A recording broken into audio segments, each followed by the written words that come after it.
Republic Cruiser, Spirit of the Republic, Hyperspace. Rex stood in the entrance to Torrent Company's barracks aboard the Spirit of the Republic and just stared. Row upon row of bunks sat empty, unused. 144 beds. 5 men left. He closed his eyes.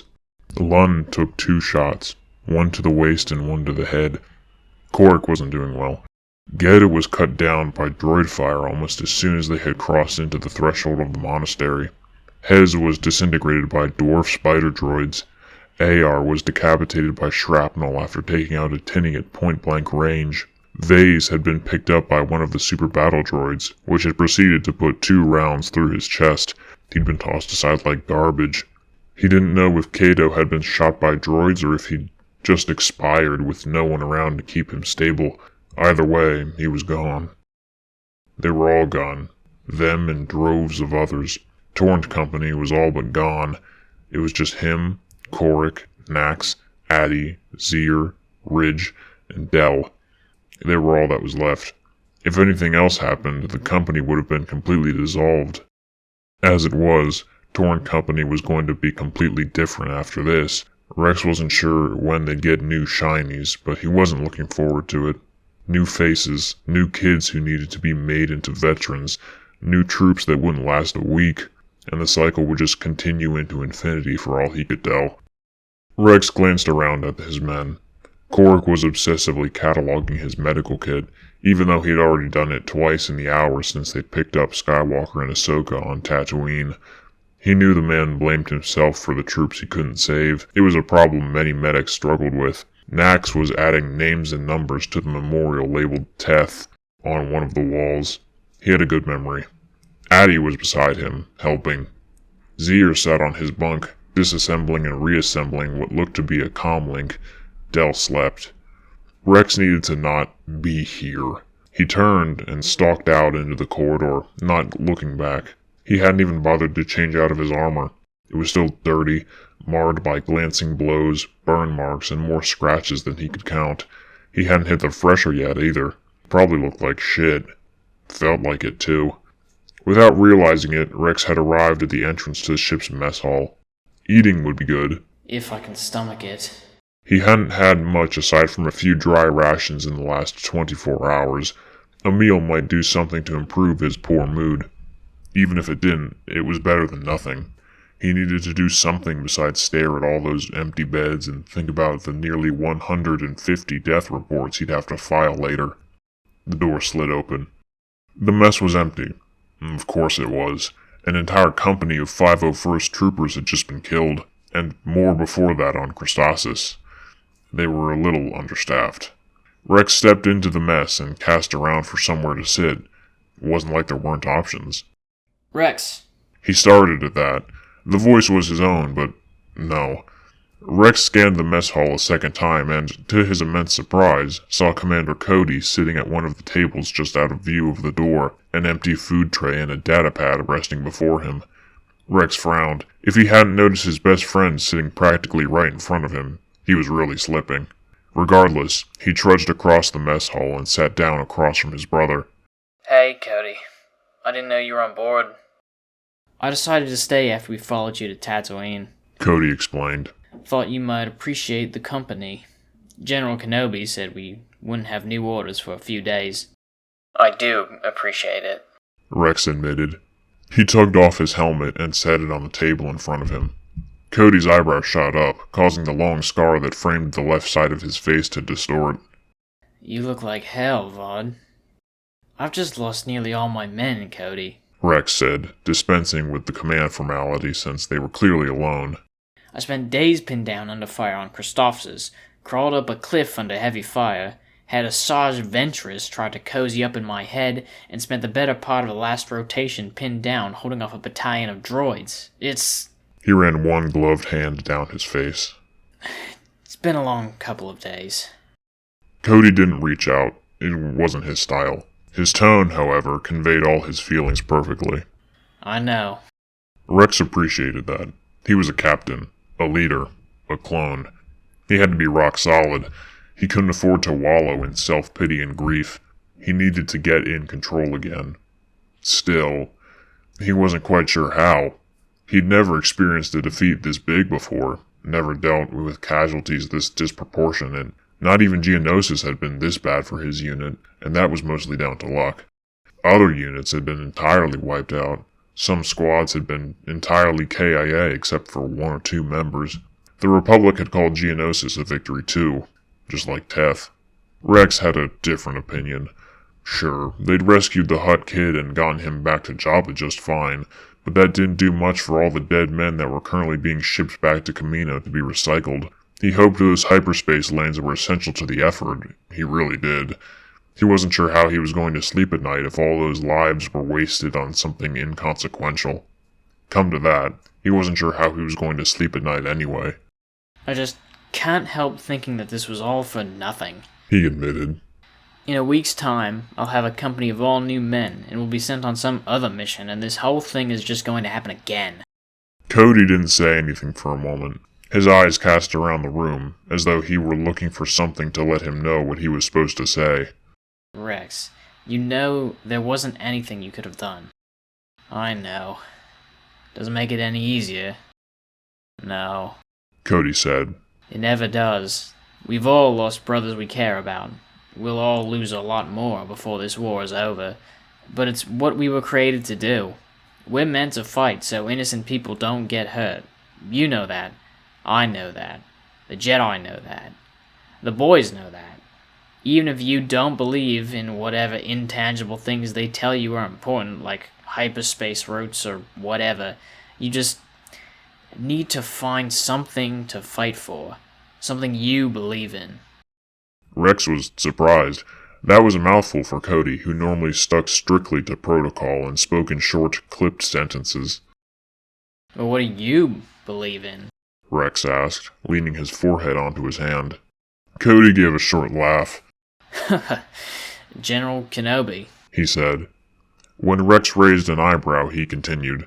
He may not always be as involved as General Skywalker, but I know for a fact that he cares about the men under his command. All of us. He treats us like humans, not just like organic droids. He may not be a clone, but he's just as much of a brother to me as anyone else. If I can make sure he survives this war, I'll do it. Rex thought about that. Having a brother outside of the Vode, Rex didn't really think about Skywalker that way. He was a general and Rex was his captain, his right-hand man. It wasn't anything more than that. Yes, he trusted his general with his life and he relied on him 100%. He wasn't sure if he'd go so far as to say they were brothers. He knew Skywalker liked his emotional space and Rex did his best to give it to him. He felt there were some things about the man he was probably better off not knowing. I guess, Rex said. I'll think about what you said, Cody. Thank you. Anytime. How you men doing? That's right. Rex should be more focused on his men than himself. They needed him. Now more than ever. Korik's doing his best, acting as normal as possible. I can tell all the deaths are weighing on him, though. He was close with Lun. Zia's kept quiet, but he's got Nax. I think they'll be okay. Addie's optimistic, as usual. He and Nax seem to be bonding okay. It's hard to tell with Del. He was pretty quiet with his emotions before, but now? I don't know. And Ridge is holed up in the medbay. A couple of broken bones kept him from the worst of the fighting. Movement caught Rex's eye. He lifted his head off his hand, straightened, and glanced toward the door. Ahsoka stood there, half in the room, half out. He wondered how long she'd been there. Shit. Cody turned around in time to see the Jedi dart away. What? He asked. Not impressed with the new Padawan? The opposite, actually. Rex sighed, dragging a hand over his face. I think she's got the right stuff to make it, especially since she's a Jedi. Then what's the problem? Something you learn quick about Togrutas, Rex said, is that they have pretty sensitive hearing. The kid was standing there listening to us for who knows how long. There isn't much more demoralizing than seeing an officer wallowing in self-pity. Rex, Cody said, pinning him with a laser-focused stare. You just lost an entire company. You're not wallowing in self-pity, you're just dealing with it. As long as it doesn't affect your leadership, no one has any right to tell you you're doing the wrong thing. I'm sure the kid can figure that out. Rex didn't really have anything to say to that. He had never thought of himself as anything other than solid, unmovable, not affected by the losses that piled up around him, but not prone to whatever funk he had gotten himself into at the moment. He shook his head and made to stand up. He needed time to think about everything Cody had said, but Cody grabbed his arm. No you don't, He said, raising an eyebrow. I know that look. I know you need time to think, but you also need time to take care of yourself. Eat, clean your armor, take a trip to the fresher. Cody offered him a small smirk. Rex sat back down. Alright, He said, knowing better than to argue. I'll comply before you make it an order. Ahsoka trudged through the corridor with one destination in mind, the Torrent Company barracks. She hadn't meant to spy on Captain Rex's conversation with the commander. Cody, that was it. It had just kinda happened. Her original intent was just to get something to eat, even if it was bland standard-issue food, but when she saw the captain sitting there, head in hand, looking more dejected and tired than she thought possible, something told her to just stand there and stay quiet. So she had listened. You look like hell, Rod. It's been a long couple of days. I just can't help thinking that this was all for nothing. You just need to find something to fight for. Anytime. How you men doing? Everything the two clones had said just kept repeating in her head. She thought she had understood their pain before. She could feel it. But hearing them talk meant something else to her. Putting a feeling into words always made it more real to her for whatever reason. Feelings could be pushed away, ignored. You could pretend feelings didn't exist. As a Jedi, this was something she had been taught almost since birth. Words, however, were spoken. They were pushed into existence. They could still be ignored, yes, but there was no pretending that you never heard them. At least, Ahsoka could never pretend she hadn't heard them. She understood now. The men were hurting. Her men were hurting. She should do something about that. So, she now found herself standing outside the door that led to the barracks. Taking a deep breath, she pressed the button on the panel to open the door. With a pneumatic hiss, the metal slid upwards into the ceiling and she stepped inside the long room. None of the 5 clones in the Torrent Company barracks were wearing their armor. Instead, they had on the form-fitting body gloves they wore beneath the white plastoid pieces that made up their suits and nothing else. One man looked up from rummaging through what seemed to be a medical kit. He had a shaved head and a long scar over his left eye. Ahsoka recognized him as one of the men that had listened to her recounting pulling the wall down on Sky Guy back in the hangar. That felt like so long ago, but it had only really been a little over a day. Commander on deck! The man shouted. He promptly shoved his kit onto the bed and jumped to his feet, snapping a sharp salute. The other clones mirrored him. One man poked his brother, who appeared to be sleeping. He woke with a start and stared around, looking extremely confused. Then he spotted Ahsoka and leapt out of bed and into a salute as well. Eddie's, She said, stepping further into the room. She looked around. The walls were mostly barren, though there was the odd holo poster here or there. Some were of scenic locations, others were of pin-up girls. Ahsoka blushed and looked elsewhere. On one wall, close to the door, was a set of what appeared to be memorials. They were lists.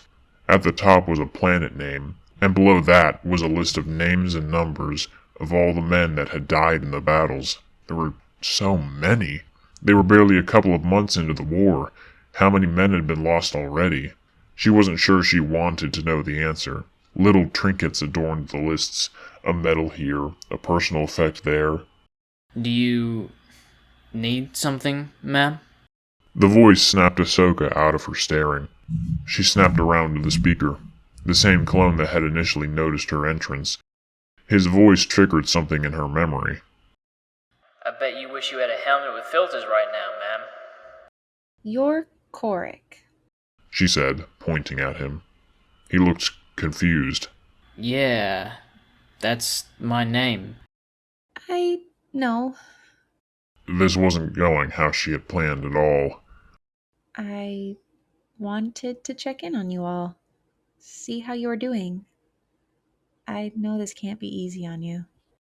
Korik didn't meet her gaze. We'll be alright, ma'am. She stepped closer to him. Suddenly, something Rex said in the mess hall came back to her. I'm sorry about Lun.